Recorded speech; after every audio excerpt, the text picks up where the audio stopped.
राधे राधे। कृष्ण ज्ञान ऊर्जा में आप सबका स्वागत है। आप सभी स्वस्थ होंगे ऐसी कामना मैं करती हूँ। सावन खत्म होने के साथ ही भाद्रपद माह की शुरुआत हो जाती है और भाद्रपद के कृष्ण पक्ष की नवमी तिथि को गोगा नवमी मनाई जाती है, जो कि जन्माष्टमी के अगले दिन मनाई जाती है। इस दिन विधि विधान से गोगा जी महाराज की पूजा अर्चना की जाती है और नागों की भी पूजा का विधान है आज के दिन। इस दिन लोग व्रत रखकर भी गोगा देव से अपनी संतान की लंबी उम्र की कामना करते हैं। उसकी सुख समृद्धि संतान सुख प्राप्ति के लिए भी यह व्रत किया जाता है। तो आइए जानते हैं इस साल गोगा नवमी की पूजा विधि क्या है, शुभ मुहूर्त क्या है। गोगा नवमी की पूजा करना चाहते हैं या व्रत रखना चाहते हैं तो इस साल गोगा नवमी 8 सितंबर 2023 को आएगी। गोगा नवमी का शुभ मुहूर्त सुबह 7:36 से सुबह 10:45 तक रहेगा। इसके बाद दोपहर का मुहूर्त 12:19 से 1:53 तक रहेगा। वहीं शाम की पूजा का समय 5:01 से 6:35 तक शुभ माना जाएगा। भारत में खास तौर पर राजस्थान में गोगा नवमी धूमधाम से मनाई जाती है। कहा जाता है गोगा देव को सांपों का देव भी कहा जाता है। इनकी पूजा करने से निसंतान दंपति को संतान सुख की प्राप्ति होती है। उतना ही नहीं, कहते हैं गोगा देव के पास जहरीले से जहरीले सांपों को वश में करने की शक्ति होती है और उनकी पूजा करने से सर्प दोष और सांपों के डसने का डर भी दूर हो जाता है। आइए जानते हैं गोगा नवमी की पूजा विधि।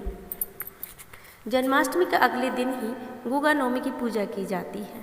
इस दिन सवेरे एक मोटी सी मीठी रोटी बनाकर उस पर घी बूरा रखकर साथ में कटोरी में चावल वाली खीर रखते हैं और पूरी और गुलगुले भी बनाते हैं और रसोई की दीवार पर गोगा नवमी बनाकर उनके सामने जोत जलाकर थाली में रोटी, घी, बूरा, खीर, गुलगुले, पूड़ी इत्यादि रखकर पूजा करते हैं।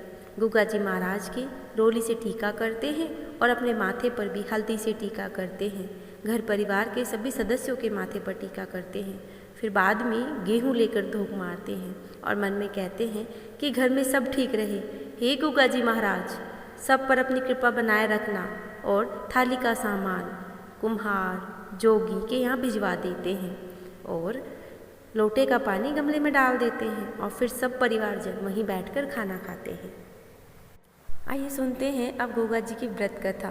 गोगा जी का जन्म राजस्थान के ददरेवा के चौहान वंश के राजपूत शासक जेवर सिंह की पत्नी बाछल के गर्भ से गुरु गोरखनाथ के वरदान से भादो सुदी नवमी को हुआ था।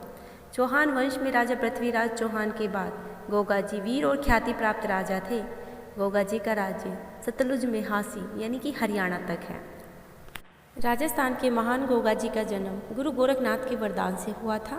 गोगा जी की मां बाछल देवी निसंतान थी। संतान प्राप्ति के सभी यत्न करने के बाद भी उन्हें संतान सुख नहीं मिल रहा था।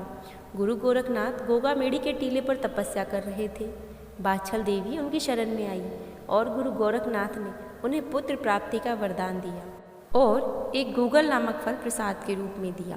प्रसाद खाकर बाछल देवी गर्भवती हो गई और तदुपरांत गोगा जी का जन्म हुआ।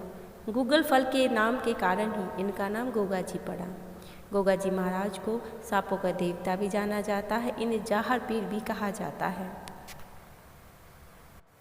पूजा स्थल की मिट्टी को घर में रखने से सांपों के भय से मुक्ति मिलती है। गोगा जी महाराज की पूजा करने से सर्पदंश का खतरा भी नहीं होता है। इन्हें हिंदू और मुसलमान दोनों ही पूजते हैं, जाहर पीर और गोगा पीर के नाम से। इस व्रत को करने से स्त्रियां सौभाग्यवती होती हैं, पति की विपत्तियों से रक्षा होती है और मनोकामनाएं पूरी होती हैं। बहनें भाइयों को टीका लगाती हैं तथा मिठाई खिलाती हैं। बदले में यथाशक्ति बहनों को उपहार भी देते हैं भाई।